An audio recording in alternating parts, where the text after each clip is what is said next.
What's going on, everybody? My name is Dwayne, and you're tuned into this week's episode of Developing Apex Brands.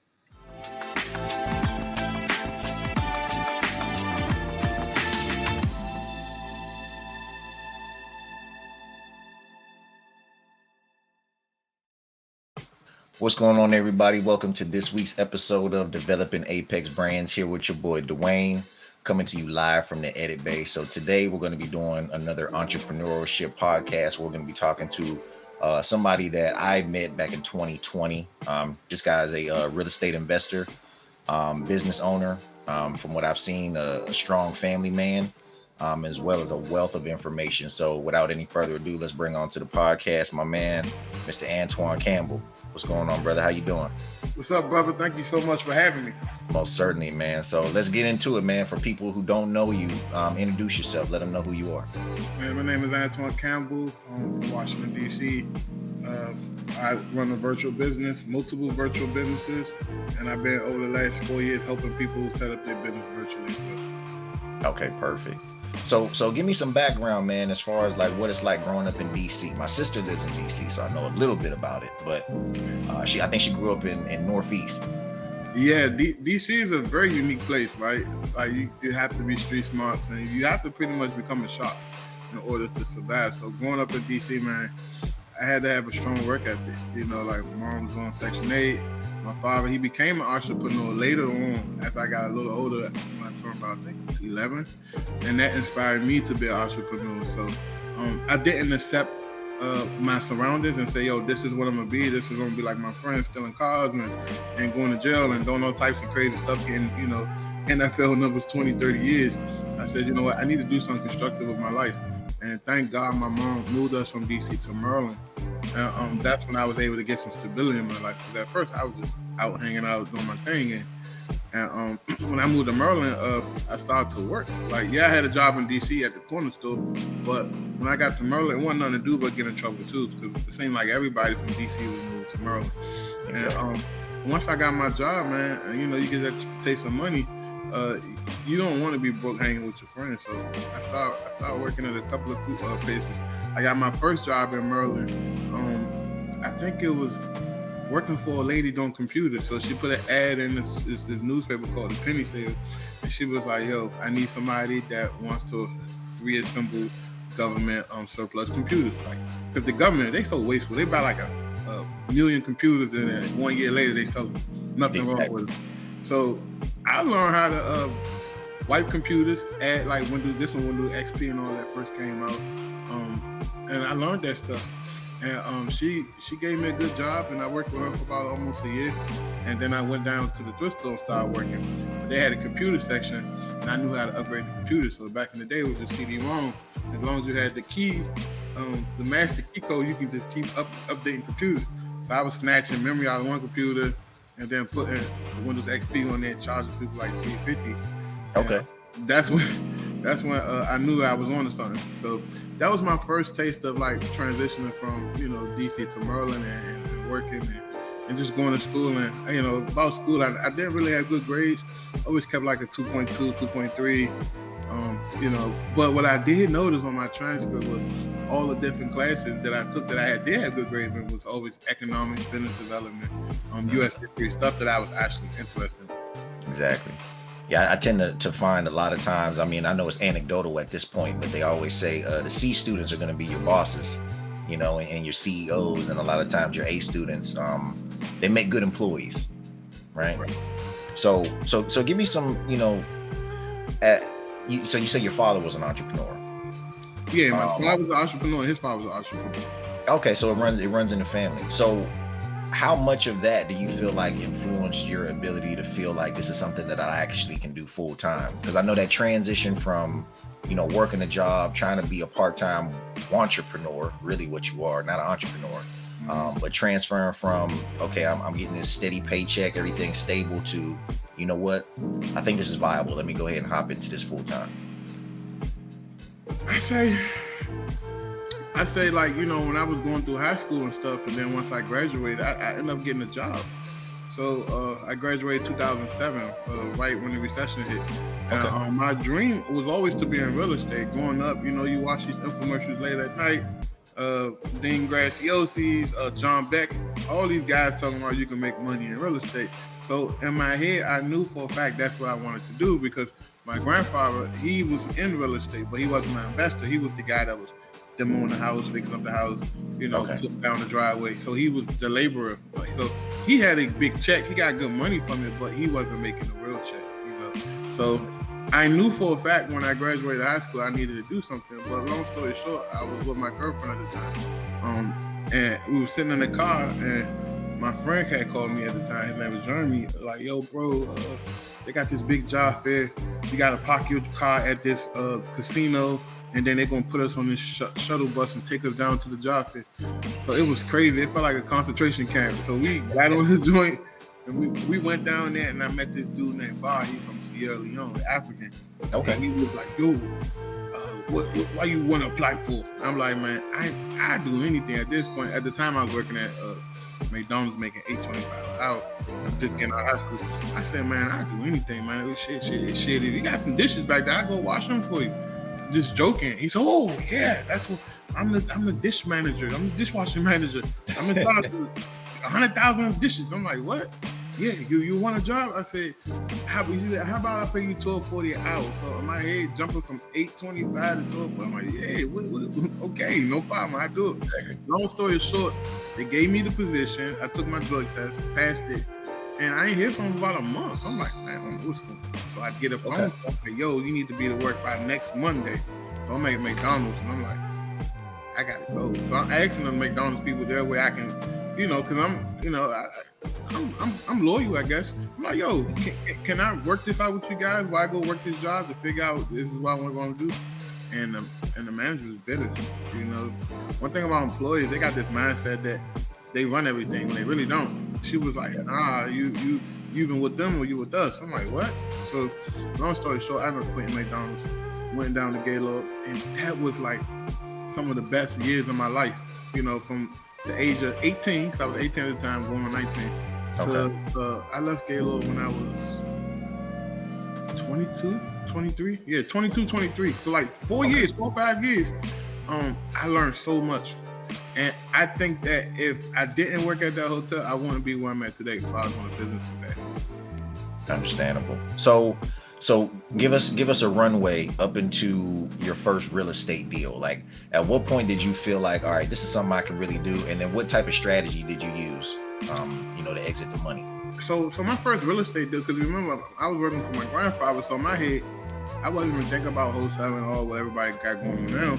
I was like, yo, I'm gonna go get me a house and flip it and make all this money like I seen everybody else do. So I started going hanging at the RIAs and the meetups, and I had got a deal on the contract and it fell through. So what I went back to the title dude was like, yo, because they dropped the ball on it too. So that's the reason why it fell through. I was like, yo, if you know anybody else that needs to sell their house for whatever reason, maybe someone else couldn't deliver or follow through on the agreement, just give them my information and I look out for you. 2 days later, man, brother Michael Gross from ATG Title, he called me. He was like, yo, Antoine, I got a lady, the contract just fell through, wholesaler couldn't deliver on his promise. Here's her information. Lawyers, they real funny about putting things together. They just rather say, here go your information, you go do it. Yeah. I called the lady, went up there, man. We up in Northwest DC, and then she was like, yeah, the dude had the house on the contract for $375,000. I'm looking around like, I don't know about $375 in Angelica, but I would try to get it for $325. We agreed on $337. Luckily, I found my hard money lender at the meetup, and I presented the deal to them. At first, they didn't like it. They were like, nah, this don't make sense. Because at the time, it was in a changing market. This was 2016, 17. Okay. So I told them, like, yo, I got these comps. I walked this in the whole neighborhood. I was so passionate about it. I literally walked up the neighborhood from each direction, 2 blocks each direction, and wrote down all the houses that was currently being renovated or that sold off market. And I found comps at like 550, 575, 580. I brought them back to my lenders, like, yo, look at these addresses. These not showing up in MLS because these sold off market. The market's so hot that these pocket listings, the real estate ain't even bothered putting on MLS. So he looked it up, he's like, man, I'll be damn, it's about to be a merger market over there. So I was like, yeah. So we end up doing a deal. He like, yo, you gotta bring 75,000 to the table. I'm like, what? Nobody told me that. Oh wow. So I knew for a fact the lady didn't have no emotional attachment to the house because we talked. You know, we built good rapport. And mind you, I didn't even know all this stuff. I just knew how to talk to people. And she was like, you know, it was a son house that the mother-in-law left to the son, which is like, I guess, the boyfriend of the husband's mother. Okay. And she don't have an emotional attachment to the house, but she is his legal guardian because he's not 18 yet to take possession of the house. So she's just trying to sell and get money. So the house paid it all free and clear. So the lady bought the house back in the 70s, you know, when DC was ran down. Yeah. And she was going to walk away with $337,000. I knew that at the end of the day, if she would have given me some of that money to get the deal done, I said, Miss Angelica, I'll be honest with you. I'm running into an issue where I may need $75,000 of the proceeds in order to push this deal through, and I make your partner, blah, blah, blah. Long story short, she was hesitant. She brought her cousin over. We talked about it, and she agreed to do it. Everything was set up. The day of closing, I get this phone call from my money lender cussing me out. Man, what the fuck you doing? Blah, blah, blah. I'm like, what? What's the problem? You said you ain't bringing $75,000 to the table. Someone's giving you $75,000 to the table. You didn't disclose it to us. Blah blah blah blah. We should pull a deal. I said, come on, we this far right here. We literally an hour away from closing. You really want to back out on a deal like this? Now the lady giving me the 75 because I asked her to. Is that an issue? You should have said that up front. I didn't know. This was my first deal. Anyway, we made out some agreement. They told me to bring $5,000 to the table. I brought $5,000. So all they got was $80,000, and they held some of the money in escrow. Long story short, it took me about 10 months to do the deal, and then about another 2 months to sell it. And we gave her money back in full. You know, that was my first deal, and that was hard, bro. Like, if you want to really become get in a mastermind, go do something by yourself. Go do something by yourself with no help, no people, no guidance, no mentors. Man, I got robbed by every contractor that was on my job. Yeah, and I was gonna say, we did everything twice, and luckily we still made money. Oh wow! So you say you got robbed and still came out on top? Because it's DC. It was, you know, at the time it was transitioning.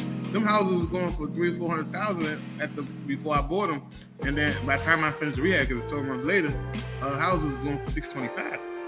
So oh wow, okay, so you almost doubling there. Yeah, so I sold the house.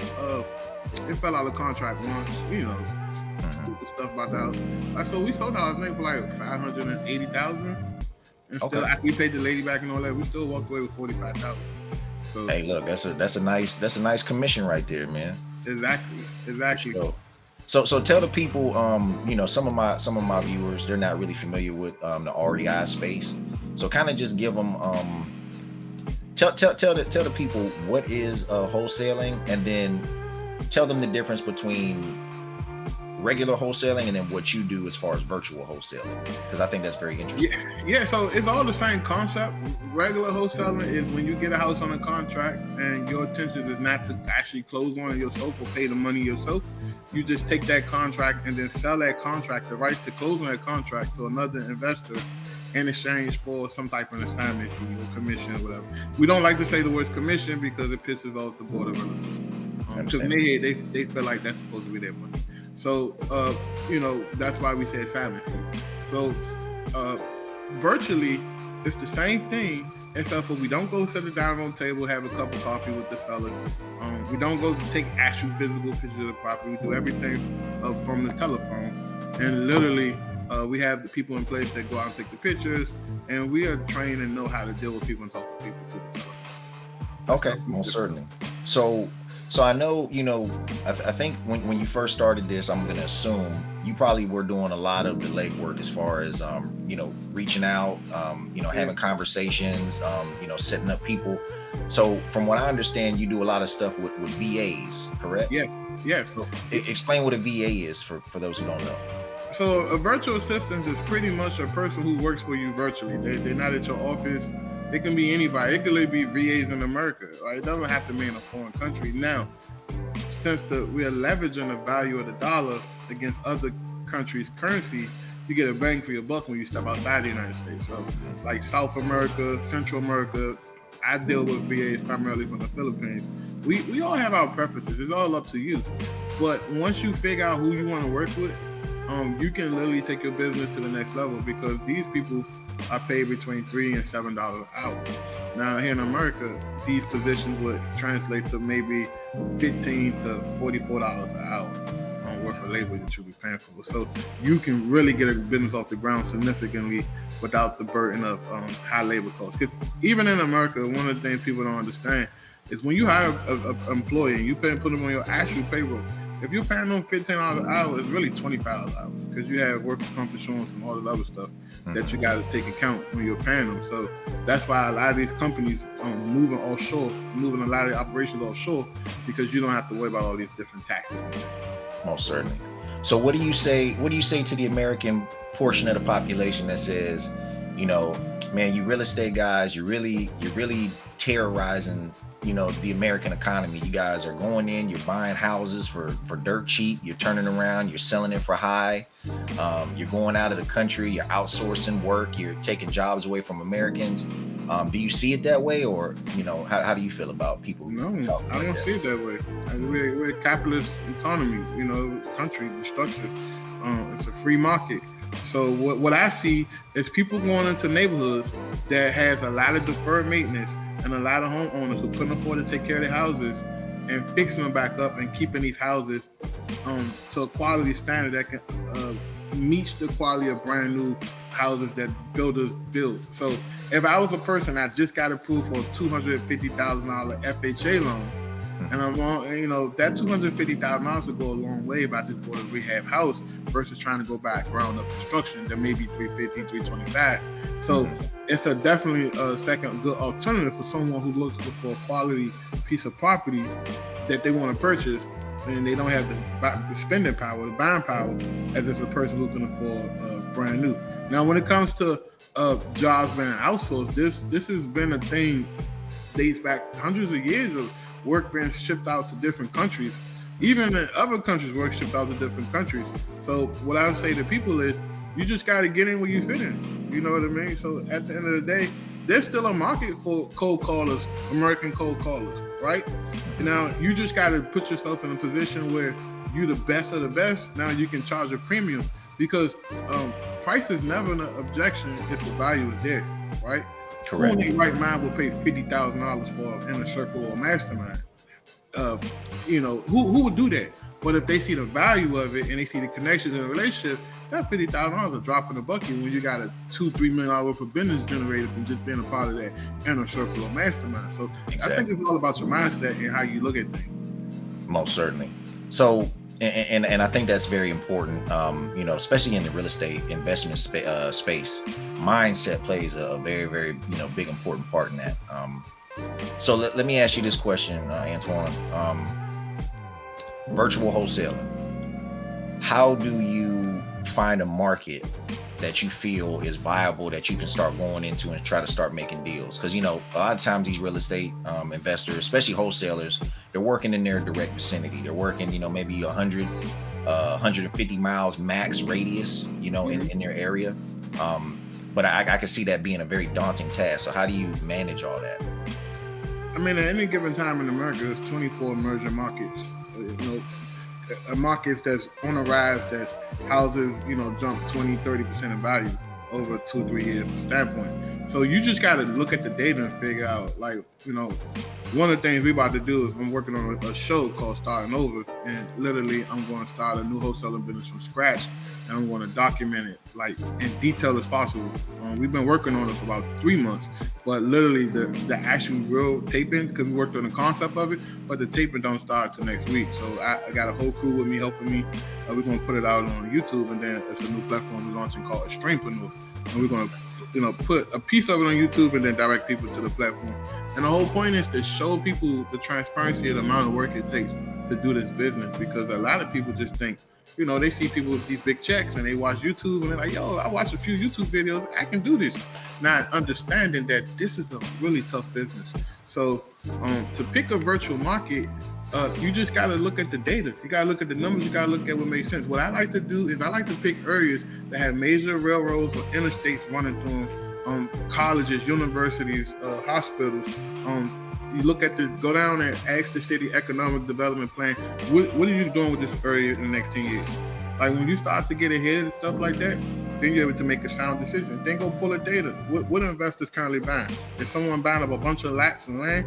Is people buying houses? Are hedge funds buying up stuff?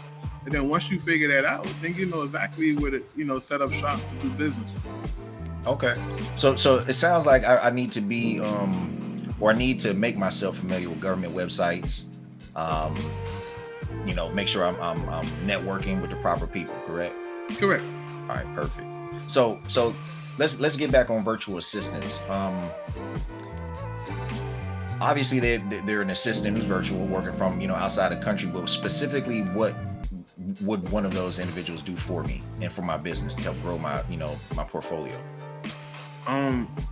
Like virtual assistant can do anything you can imagine, as long as the position is requiring of a computer or a telephone.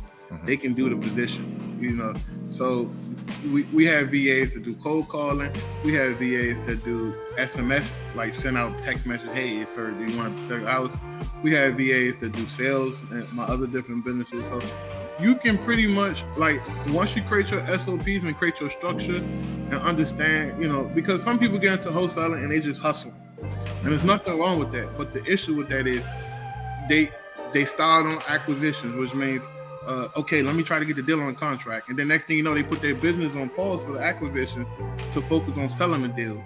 And then now they got to be the transaction coordinator. So now they can't sell more deals because now they got to deal with the title company and manage them and making sure papers get sent in time and things get closed on time, to the point that by the time they close on that deal, they got just enough money to pay their bills, and now they got to start all over to do the next thing. Now that becomes a job.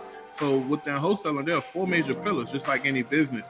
You have inbound lead generation, or outbound lead generation. We like outbound lead generation because it's cheaper. Inbound lead generation is just marketing, paid marketing, such as like Facebook ads, things of that sort. That could be really expensive if you're brand new starting up. But outbound lead generation, you're getting a list of people that you assume that may be interested in selling based on the area, and you just calling them. So you handle 3-4 hour VA to call them. That's way cheaper than to be paying $8 to $10 per click, and there's no guarantee that they want to sell their house. So once you get that down pat, then you have sales, you have acquisitions.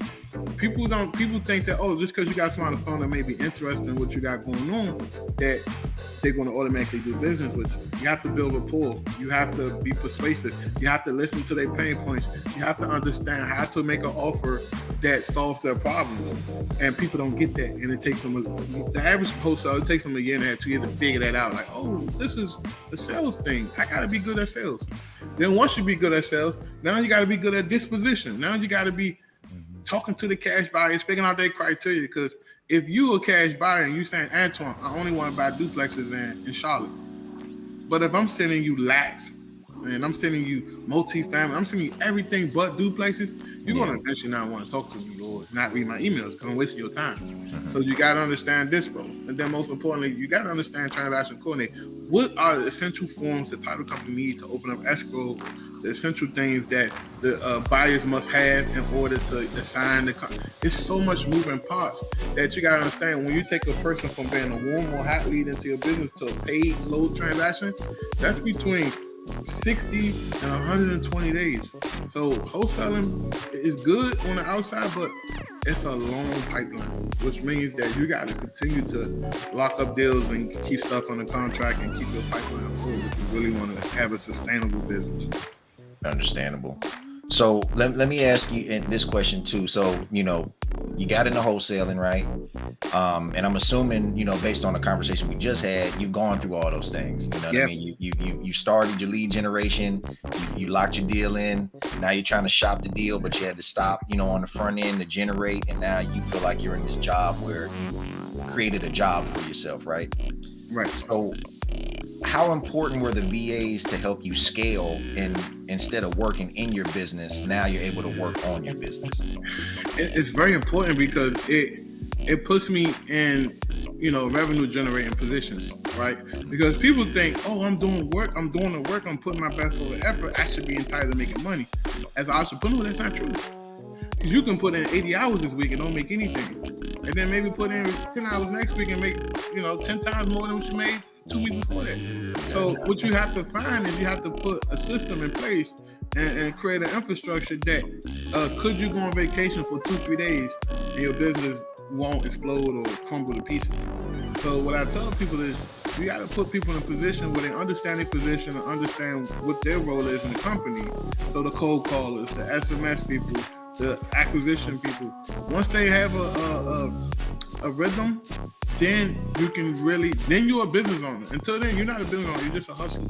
You need people in place that can, facilitate these things even if you're not there. Perfect. So let me ask this too. Let me make sure I lose track. Okay, so let's say I got a budget, right? Mm-hmm. I got a budget, that I'm willing to spend per hour. Let's say I got $20 an hour, for manpower that I'm willing to spend. What makes more sense? Because I checked out your website, which we're going to get into in a second, but it looks like you can get, a basic VA anywhere from like $4 or $5 an hour. But I did see that you can also, upscale, get people who can do a little bit more.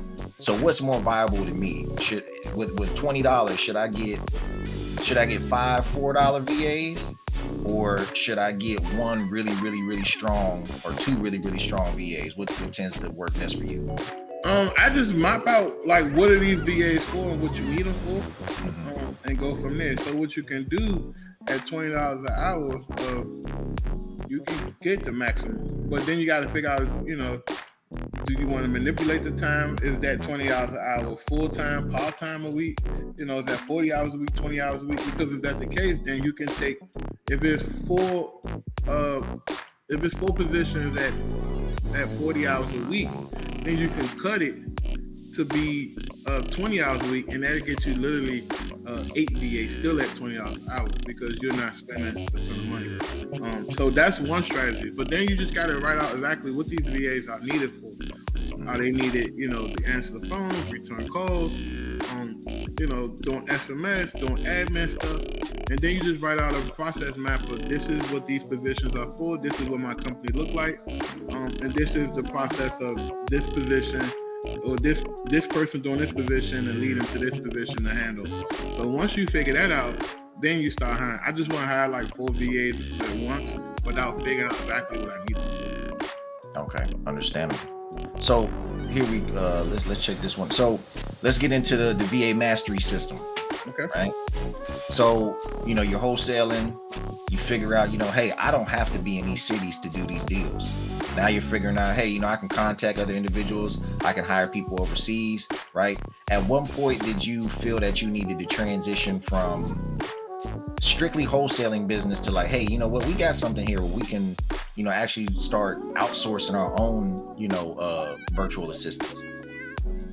Just when I discovered the concept of vertical integration, I realized that, man, I got all these VAs working for me. How could I offset my cost of having VAs work for me? And as people approach me, bro, you got VAs, I need a VA. And I start to charge people.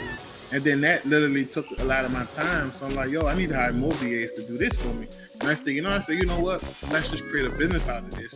And actually, I give my VA business more attention than I give my real estate business, to be honest with you. And the reason is, it's a passion project. So as an entrepreneur, the money isn't as important to you as the passion. Because if you follow your passion, most people say, oh, the passion thing is a gump. But if you follow your passion, you're good at it, and you take care of people, and you can be empathetic with people's situations, you can be personable with people, you can remember people by their first name, you send them gifts, you send them brownies in the mail, you say thank you, you make them feel like family. Your money, the money is going to be there. You can make whatever money you want because people are going to rock with you. They're going to stick with you. You're building a community, right? So once I understood, building a tribe and building a community, I say, yo, this VA thing is bigger than me.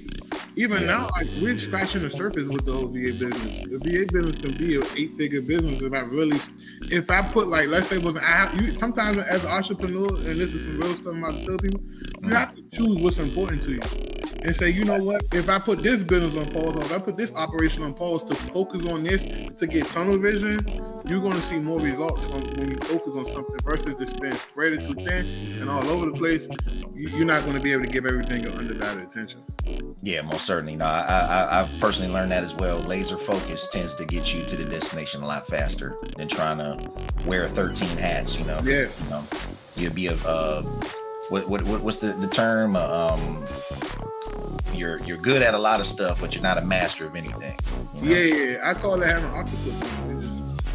Just trying to grab and do everything. Yeah. And, a few years ago, I was the same way. I'm speaking from everything I'm speaking today is something that I've been through personally.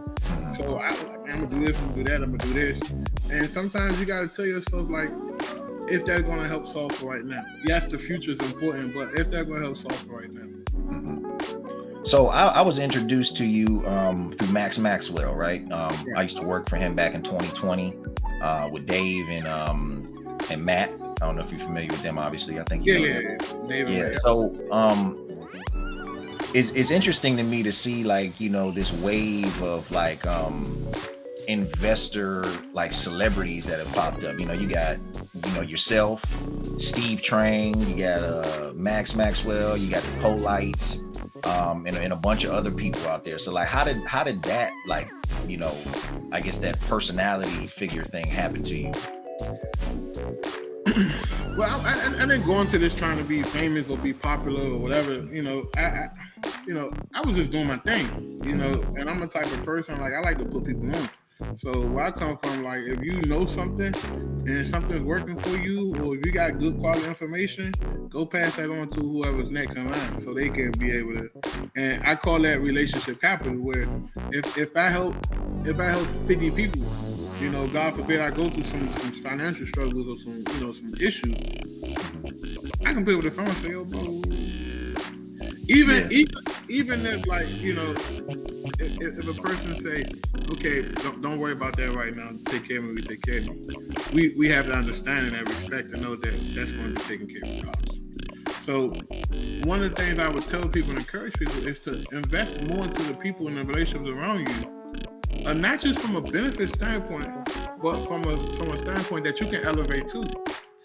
So for me, it was just helping people. And then next thing you know, Steve Train seen me. I was doing little meetups and stuff. I always been that type of person. I always had like a little meetup or something going on. Like, even at my Gaylord job at the hotel, man, I was in there trying to start a fundraiser business. I grabbed a partner, like, yo, we about to go to schools and we about to help people sell candy, and we're gonna get a 20% commission. It's gonna be bananas, and we're gonna make millions. And I literally put that project on pause because the person I was partnering with didn't align to what I want to be. What I see myself in 3-4 years. When I look at a situation, what do I see myself in 3-4 years? And if it don't align to what I want to be, then I'm gonna say, you know what? I don't want to do it. I can leave plenty of money on the table and be cool with that because I know for a fact that I'm gonna get that money back on something else. So one of the things I told people was I started to be transparent and post. And then next thing you know, I got invited to like the Steve Train podcast, and he hit me up like, bro, come to my podcast. And one of the things I'm gonna tell people is don't compare yourself to nobody. Like, just do your thing, even if it's not the best. Just do your thing because you did it your way, and that's the only way. You know what I'm saying? So when I say, bro, like, I'm not doing 50 deals a month, like, that's not my thing. I don't even want to do 50 deals a month. Who in the world would want to do doing 50 deals a month in real estate? It looks good on the outside, but if you really understand business and money, you're probably running at a loss or close to a loss with thin margins. Or if you say you did $5 million this year, but you spent $2 million on Facebook ads, and then you had to pay your acquisition people 15% commissions, and your dispo people 15% commissions, and all of this money, you probably net is $700,000. But if I told you you had to work 16 hours a day, 15 hours a day, you had to go through all this drama, and there'll be hit and misses and be losses in your business, and then you maybe net $700,000 out of $5 million, and then you may struggle with your relationship, with your family, with your children because you're not there. Is it worth it? And then people start to think. So to answer your question, when I went to Steve Train podcast, I was just having a genuine conversation with telling them about my VAs. And at the time, I didn't know that wasn't really the thing on real estate. People wasn't running the VAs in that capacity where they had VAs going, I acquisitions, or they had their VAs making offers, or they had their VAs doing sales, or in my VA business, even after the fact, we started putting VAs on the phone, closing American clients to buy products from. That wasn't even a concept. We created that standard, and then I just stay consistent. Stay posting, stay doing these type of interviews, creating that omnipresence. Shout out to Brent Cardone who taught us. I took his mentorship. Create your omnipresence. Get your message out there. Leave a legacy behind. Create a footprint that even when you die, people can still remember you. So that's been my mission. So for the last 4 years, that's all I've been doing is, just providing value to everybody coming close. That's awesome. And that's one thing I can say that I really like about the real estate investment space. A lot of people volunteer information. Obviously, a lot of people have master classes. They have, seminars that you can go to, like the We Lives, things like that. But, being around Max, he used to always say, sell picks and shovels, don't sell gold. Right? Yeah, so give the information freely, but put yourself in position to monetize off the information whenever people go to utilize it, right? Exactly. Yeah. So I mean, do you? I mean, I obviously you give a lot of information, but like, what things? I mean, do you have anything or any other apps, out there aside from the VA Mastery? I don't really talk about it because we got so much going in the background I'm a part of and do. I'm not perfect. I got a lot of flaws within me that I'm still trying to correct, but I got a lot going on. So we have this one software called Prospect Vault. Okay. It's a lead generation system where you can do your SMS blast to there. You can set up your website, your landing page. It's not just for real estate people, and that's one of the biggest things I've been working on in the last 12 months. Is to break away from, hey, this Antoine, a real estate guy, to that's Antoine, an entrepreneur that teach other entrepreneurs how to be an effective entrepreneur using virtual systems. That's my mission. So we've developed Prospect Vault in a need that a lot of people need, a system and a sales system that when a lead come in, you can call them straight to the system. You can text them. You can set up different workflows and different follow-up sequences. We really want to make it an operation where entrepreneurs can really be effective if they can't afford to have 5 or 6 VAs. That software can handle a lot of workflows. Awesome. So and then let's go back to this. So you were talking about balance, right? How do you work at such a high level in entrepreneurship while also maintaining a family? Because I believe you have children, right? Yeah, I got 2 boys. Yeah, so you got 2 boys, you got a wife, but you're also trying to run a business, and not only are you in charge of your household, but to a certain extent you're also in charge of other people's households, because you control a lot of lives and livelihood. So like, how does somebody juggle all that and still stay at a high level? Man, it's just priorities. Like I always tell people, if you really want to do something, you're gonna make it work. So like being married ain't easy. Being a father definitely ain't easy. And running a business and aligning all that together, it comes with sacrifices. So, we made it a standard, and my wife can come on and testify to this, that the business comes before everything. Because if you put the business on the back burner, it hurts the family. If I can't provide for my children or provide for anybody around me, it hurts the family. So we respect the business to the point that, we gotta take care of this, no problem. But then we make time. So sometimes I might gotta, like I was in Jacksonville speaking, and honestly, I don't even really, if you look at my content, I'm not even focused on real estate right now. Not saying I'm not doing it, it's just doing it in a capacity where I don't even want to talk about that because I don't want to keep overshadowing what my new project is teaching and helping entrepreneurs in general, right? So I don't even put out much real estate content anymore intentionally because I'm trying to make that crossover. Sometimes it's hard. It's like an R&B singer trying to cross over the pop. Yeah. Some people don't accept you for that, but so that's been a transition. So we went to Jacksonville. I spoke at a meetup. It felt good. I said, man, I miss speaking on meetups. We spoke on many stages, Max stage, stages in Texas, my own stage. So it's not like I'm not used to the pressure or people asking questions or whatever. It's just that people say there is a such thing as work-life balance. I don't believe it. I believe that you got to create something that aligns with everything. It all has an alignment, a mutual alignment. So work-life balance is for people with a job. Oh yes. So Yeah. so for me, the alignment is, as long as I got my phone on my laptop, my business can follow me anywhere I go. So if I need to go to, like, I've been to Florida 9 times this year. Okay. So if I need to go to Florida, if I want to take 2 weeks to go to Florida, whatever the case may be, it doesn't slow down my production, and putting out content, meeting with my employees, being a business owner in general. I'm still there because what happens is, we had this rule in my household: you beat the sun up, you beat the sun down. So I was up since 5:30 this morning. So you get up, you beat the sun up, and you're done with work, you finish with everything, and you better be in the house before the sun comes down, unless you got some type of dinner or private event you was invited to. But other than that, if you follow that concept, and then so one of the other things is I created a jar. Me and my wife created a jar where you put a bunch of different date night ideas, you put a bunch of different household ideas in there. And you go through and pick 2 or 3 things, and whatever 2 or 3 things pop up, you do it that week. So it keep you fresh. It keep you like, man, this guy, we at karaoke, or we over here, or we in the house doing something, or we making Sundays, ice cream Sundays. Like, you gotta create that. You gotta create that discipline, and it can be easy just to, and I'm still working on this. I can literally be working 18 hours a day and don't even notice it because I got so much going on. But the people around me who will notice it, my 2 boys, my wife, like, yo, what's going on? What about us?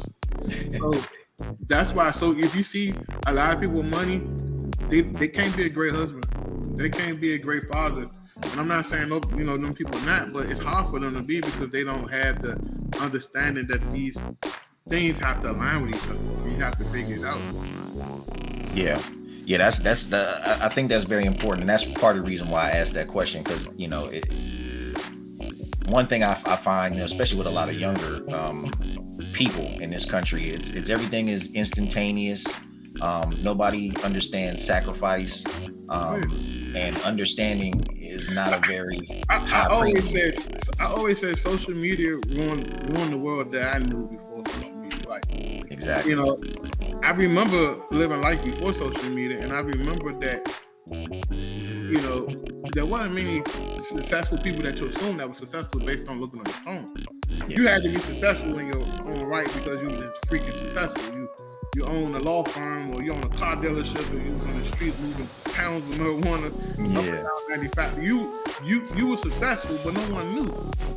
Now, you have the internet, and anybody can be successful. Anybody can make up this fairy tale and be whatever they want to be perceived as. Exactly. So that's the most dangerous thing that a lot of these young kids got to understand, that 85% of things you see is just an illusion. Instagram is magic. Facebook is magic. It's all a show.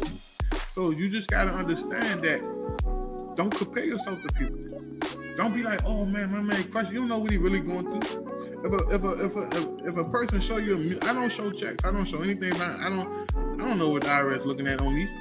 I'm not into that. I'm from Washington. Right. We don't tell people our business. Yeah. So if a person keeps showing you $1 million checks, why? If you such a business owner, why not just get the money wired? Because as soon as the money comes as a business owner, you're going to put that back out there. You're going to put it back in marketing. You're going to invest in something. You're going to do something. You're just not going to drag your feet with it. So you just got to be careful. That's all I tell people. Be careful. Most certainly. So I just had a question for you. Oh yeah, here we go. So you got a good social media presence. That's one thing I noticed about you, and how you keep the glue together, so people can, follow you. Is that something you personally work on, or do you outsource your work? And what would you suggest other people do? Should they work on their own stuff, or should they hire? So I do have a team. Shout out to my team. I love my team. They've been with me almost 3 years.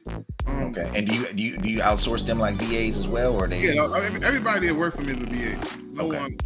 I never worked with no one from America, except for my old businesses before I started getting into road. But okay. I don't see a need to work with, and I might shoot myself in the foot one day because we're launching a new business. They're going to be buying businesses, and I'm pretty sure I'm going to have American employees by then because I'm going to be buying businesses in America. Yeah. So, but as of right now, my virtual business, everybody's from the Philippines. Oh, I lied. We do got some people that's from the Middle East. I do got a couple of people that's from Bangladesh, some people from Pakistan, and a couple of people from India that do they don't work for me directly or answer to me, but they do a lot of spot-on projects and little gigs that my team don't have time to accommodate. Understandable. So look, y'all. A lot of people have come to me in the past and they're always like, man, how do these people stay so consistent? How do they always post 3 posts a day? How are they, doing deals and then coming in? It's because they got teams, y'all. So don't ever think, just because you're a one-man band, don't feel like you're not doing enough, because what you see is one man doing 1,000 things. What you don't see is that you got an entire team behind him. And not only that, right now, even though we live in a social media world, it's a brand new currency. Content is the new currency. So he who controls the content makes the most money. Exactly. So if you're putting out, it don't matter what niche you're in. I can take anybody from any niche and brand them and put them in a position where they can monetize it. And it might not even be directly selling courses, right? Because some people think, oh, the person putting out information, that automatically put them in a position where they gotta sell courses. No, that's not true. You can make millions being an affiliate partner, just promoting someone's software or link. Like, there's so many ways you can make money and your information that it doesn't necessarily have to be courses. Even like in real estate, I rarely sell real estate courses. I give them away most times. My biggest thing is we are a service-based business and we provide service in exchange for money. So which means that we're not just teaching you a concept, we're accelerating the results immediately by providing you with a trained virtual assistant that already know what they're doing. So you don't have to go through the learning phase and the failures that we've been through. So people are willing to pay a premium price for that. So once you understand a premium offer, you can make a good amount of money. That's awesome. So, all right. So, and I'm gonna ask this last question, and I'm gonna get out your hair, Antoine. So, I'm a business owner, man. I got a small REI company I started 2 years ago. I've been seeing some emerging markets, but I can't really get to it because I got too much going on right here. What service can you provide to me with that VA mastery? And then how can we, get in contact with you to, try to move forward? Yeah, the easiest thing I tell people in marketing, instead of just sending people to landing pages, if you know that I push my phone about it, text me 202-335-3322. The speed of implementation is everything in business. So the quicker someone texts me and say, yo, I need a VA, we get on the phone, we talk to them about their situation, we provide a solution to them. Sometimes it's VA mastery, sometimes it's a bigger package. It's up to that person and where they're trying to go. So if, let's say, for example, you need a couple of VAs, just reach out to us. We'll figure out what your exact needs are, and we'll get you a good quality offer that makes sense for both me and you and help you with no VAs. That sounds great, man. So look, if anybody out there, you got a budget and you need some manpower and you got, something that requires a cell phone or a laptop, get one of my man Antoine. It's not just real estate, anything. Anything, any niche, anything. As long as it's the position is requiring a phone or a laptop, whatever, we can help you outsource. Yeah, and you, like you said, this is for lead generation, and this can be for any type of business. Marketing, graphic design, funnel building, video editing, calendar management, support reps. If you're on a software service and you need somebody to do demos for you, anything you can imagine, we got you. Hey, look, man, that sounds all right to me, bro. I think, eventually I'm gonna have to come holler at you because a lot of the stuff that you provide, I actually need. So, once I get my little bag together, I'm gonna come shop. Ready, brother, I'm here for you. Most certainly. Well, Antoine, I appreciate you, brother. This has been a great episode. Tell the people where they can find you. On Instagram at CEO929. We really been investing heavily in SEO. So if you just Google Antoine Campbell, we trying to get that Google thing popping up for you, so you can really know who I am, making sure I'm legit. So that's been a really fun journey to really put out that SEO information and content, blogging, writing articles, all that good stuff. So yeah, at CEO929. Most of my social media is at CEO929. All right, perfect. And then I think you got like a LinkedIn bio on his page, guys. So if y'all check his Instagram out, I got Wikipedia too. Yeah. So check all his links. And he also has his phone number on there. So if you need to get in contact with him ASAP, like you said, time is of the essence. So send a text to that number, and he'll definitely be able to get back with you. So before we get out of here, I'm just gonna push the social medias. So I got 2 Instagrams. We got at Dab Media Group as well as dabclothing.co. Also have 2 Facebooks. You can go to facebook.com/, Dab Media Group, as well as facebook.com/Dab Clothing Co. You can also go to the website, www.dabclothingco.com. I got hoodies, I got t-shirts, I got leggings, I got hats. I got everything that you could possibly want on there. We're doing 20% off on all original Dab logo tees.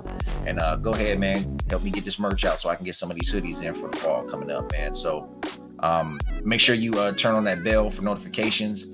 Make sure you like the page, and also make sure you subscribe to the channel as well. Thank you very much. And this has been this week's episode of Developing Apex Brands. Peace.